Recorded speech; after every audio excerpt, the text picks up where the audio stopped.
Here we go. Pimento and some of that pepper jam. That's a big bite. Mm-hmm. Oh, it's really good. That is great. Yeah. Man, what is this breading? It's almost like a cornbread around it or something. That breading is fantastic. It is. It's got a little bit of cornbread in it. Does it really? It does have a little bit of... That's outstanding.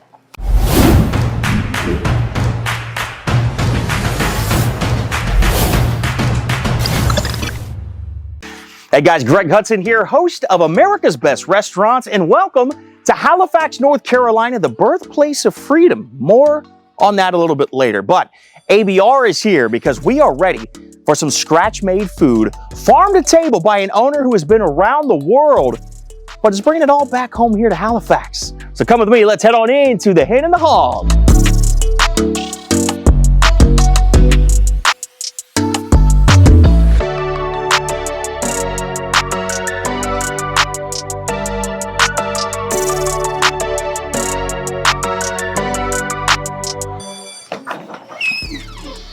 Hey. Oh, Patterson, how are you? How are you? Greg. Yes, great to see you. This is beautiful. Thank you. It's got this charm of like old school rustic. Thank you. Like it definitely harkens back, to the 1700s, 1800s with your decor, but it also has like this modern feel to it. Yeah, we tried to give it a little modern edge to it, even though we try to celebrate the history. Halifax is all about history. It is. You do a great job, but here's the thing. I'm gonna brag on you a little bit here. Okay. She's an interior designer as well.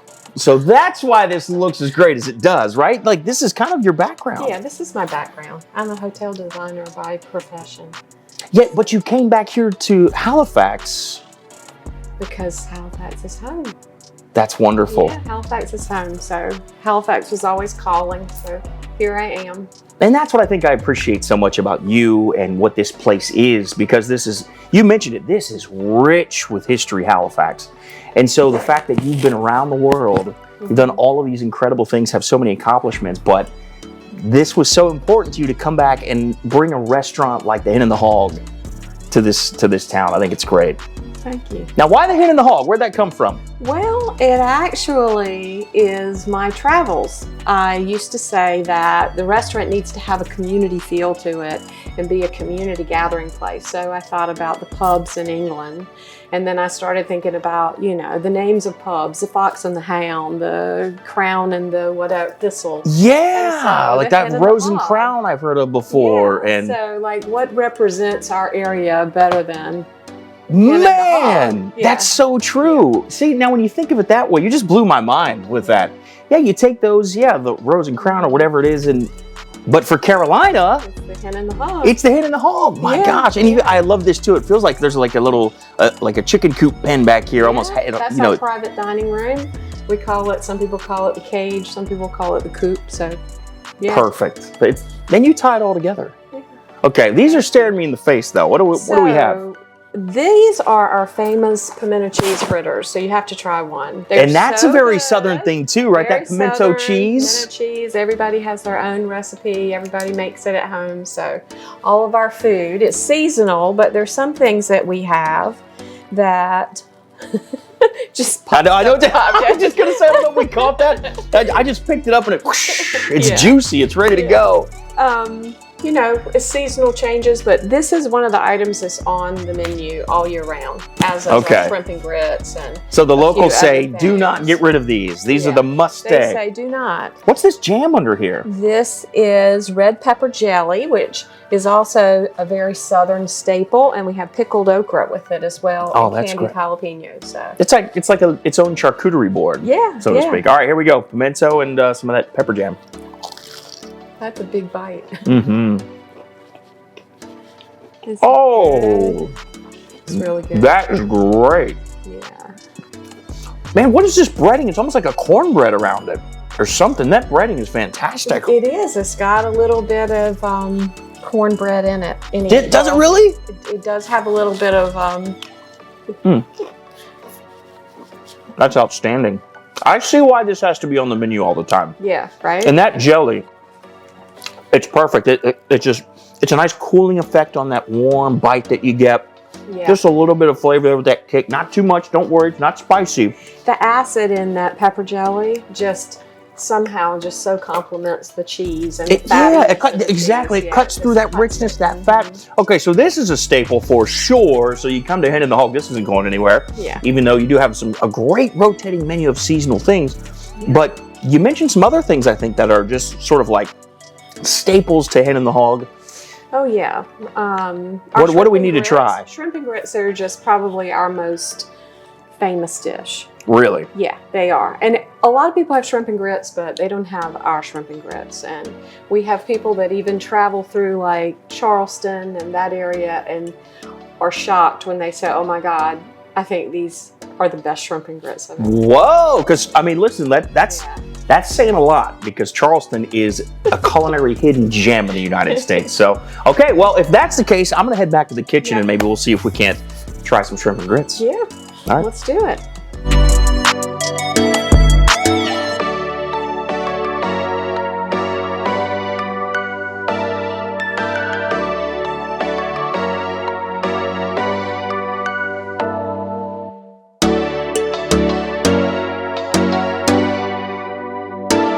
In the kitchen now with Kayla.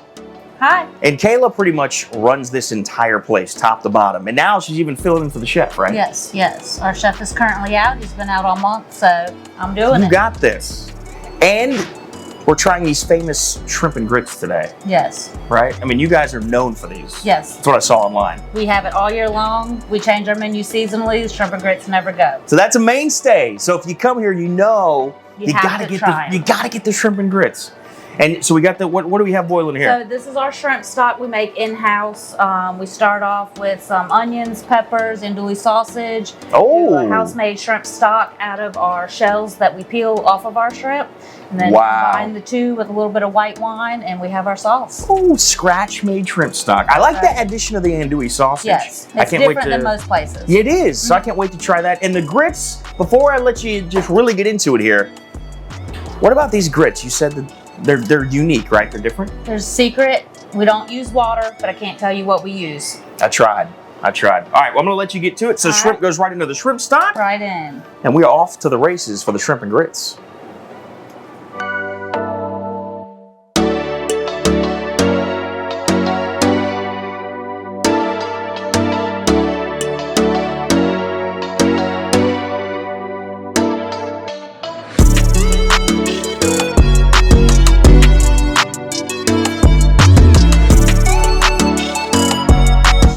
It is shrimp and grits time, finally ready to go here.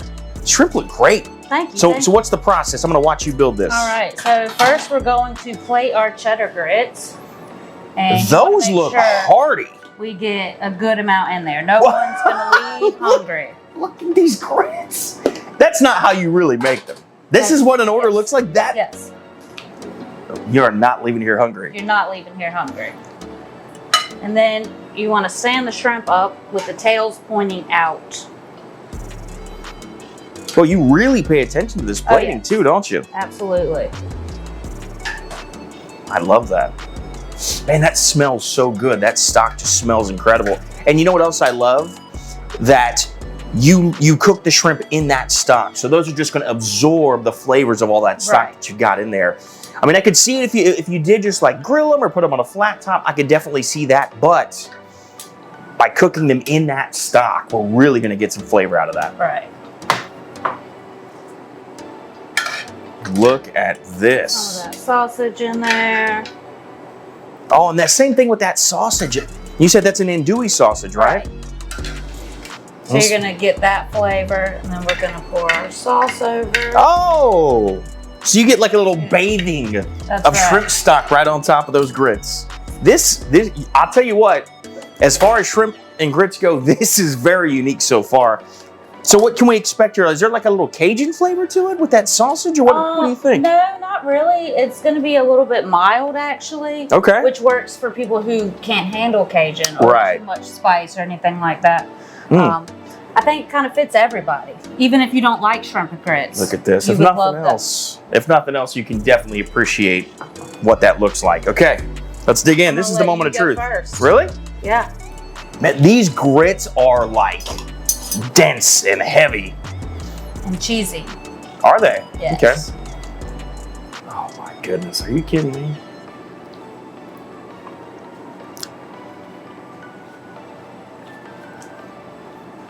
Whoa. That is incredible. You know what? A couple thoughts for you here. First of all, that stock, I didn't know if it would be overpowering, but it's not. Subtle, mild. It's very subtle. Yeah. But you do get all the hints of that white wine. You get those Right. shrimp shell. And you must use a lot of cheddar in that because that cheddar is still holding up in those grits, Oh, yes. even with the stock on Right. top of it. Right. It's so well We balanced, use man. a sharp cheddar. Oh, okay. Is that Sharp. why? Gotta be Because- sharp. If you use anything else, it's not gonna come through. You're going to gonna lose that it. flavor, and that's what I was expecting. I was expecting maybe some of that to die off because of the stock, but man, this is great. Oh, this is just Get hearty. it with the sausage too. I did. This Okay. time I got a piece of sausage in there. Mmm. And then that changes it. It really does. But you're right, the sausage, It's not like Isn't shrimp too and grits spicy. you've had anywhere. not at all. Yeah. And the sausage gives you just enough of a bite, almost like a black pepper. Mhm. It's not an overwhelmingly spicy, so if you don't like spice, you can still handle it. This is incredible. Thank you. My goodness. And a labor of love, the way you put it all together. Thank you. I see why this stays on the menu Yes. year round.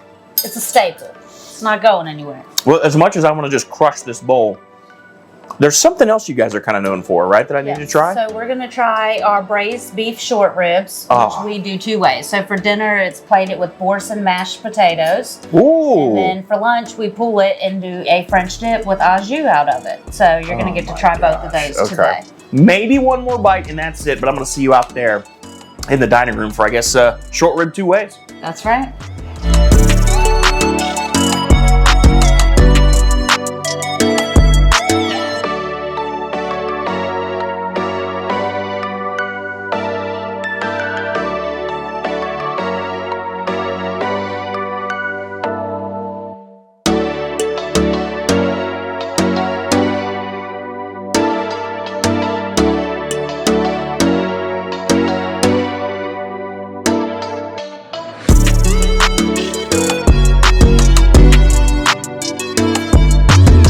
All right, Patterson, back with you now for short ribs 2 ways. Yeah.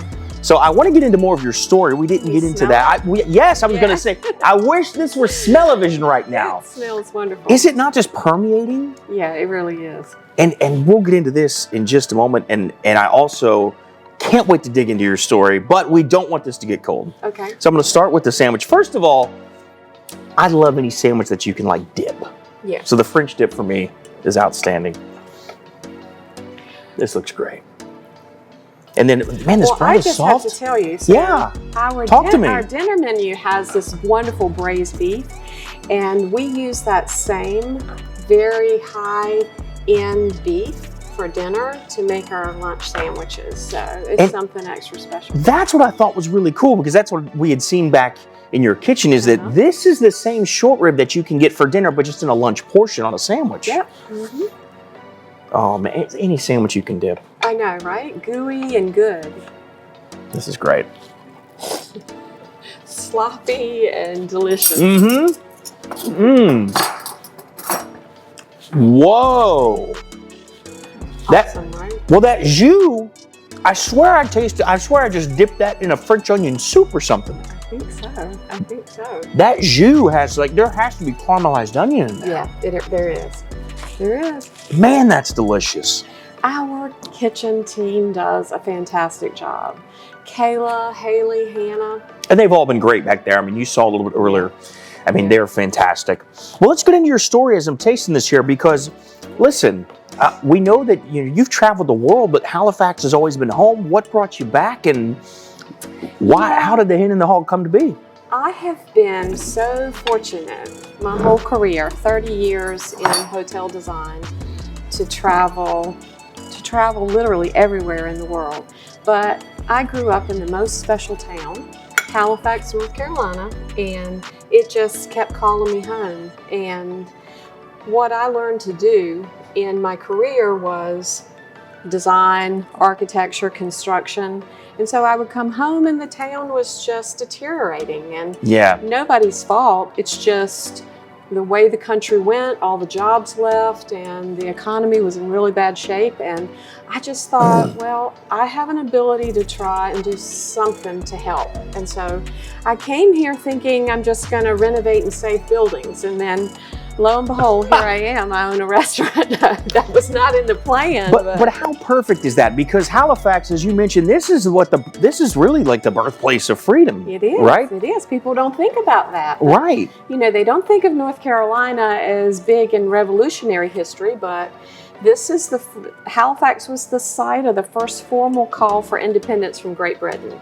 And so prior to that, there was not a majority of colonies that were voting for independence. So the idea came from Halifax. Yeah. They took it to the Congress and said, hey, listen, we need to all get together. They did. And we need to declare our freedom. And it was like the spark that lit the fuse. Yeah, and the fuse. And then just from April 12th to July 4th, we then had the Declaration of Independence. See, all because of April 12th when that happened. Here in Halifax. If not for April 12th, I wouldn't be able to taste this incredible short rib right now. So we thank you for that, Halifax. Yeah. And this is fantastic. Yeah, well, I'm trying. It's like falling apart right on my fork. So I'm trying to get a whole bite together here with the mashed potatoes. So this is what you can get for dinner then? Yeah, this is a dinner entree. Yeah. Look, and again, the caramelized onion. So I don't even eat beef, and it smells so good. Well, I know that's what I'm saying. You guys, listen, don't. I would share if she wanted me to share. Okay. She said it's okay. She said go ahead and have some. Dig in. Oh. That's good, huh? That's fantastic. Again, that caramelized onion, but also these crispy onion straws you get on top. Yeah. Those are excellent. And the boursin potatoes are just really yummy. I was going to say there's something in that potato. It's that the boursin cheese. That cheese. Because that is just, listen, this is a rich dish. I could eat some of this for dinner and take the rest home for lunch the next day. Or the form of this sandwich. I mean, the food you guys are putting out here, I know it's all farm to table. And we're a little town of 186 people. Man, incredible. Isn't that really nice that you can come to a little quaint, quiet town like this and get this quality of food? Oh, absolutely. Yeah. Not what you would expect in a town of this size to have just a beautiful, you can tell you're an interior decorator. And I know the town of Halifax appreciates having you back here. And I love that this has always been home for you. You can travel the world and yet home will always be home. And you bring your talents back to your hometown to help revitalize this city and this town into what it's going to be. And you got the big bicentennial coming up in a couple of years in Halifax. Right. So, well, we want to thank you for having us today. It's been an absolute treat. And this is kind of a destination for folks. So tell them where they can find you, because there are history buffs that this is the kind of town they love to come to. And it's good to know when you do that, if you're a history buff, you make your, up and down the East Coast, you make your tours. In Halifax, this is where you can get a really great meal and really a feel of history. So where can they find you? This is awesome. You can find us 5 miles off of Interstate 95. So we are so well located. You don't even have to make any turns. You come straight into Halifax. Love it. Love it. Right off 95. You can find us at our website, the Hen and The Hog. That's great. And it's just all spelled out, no ampersand. And then you can find us on Facebook. You can find us on Instagram. So. Yeah, just look them up. Not hard to find, and it's definitely a place that you want to check out. Carolina. I mean, if you're a history buff, this is the place to be. Yes. And, if you're a foodie, this is the place to be. That's why we're here today. We're America's Best Restaurants, and we're foodies. This is what we do. So I'll tell you what, I'm going to go ahead and sign off from the birthplace of freedom. Thank you for joining us on this episode of America's Best Restaurants.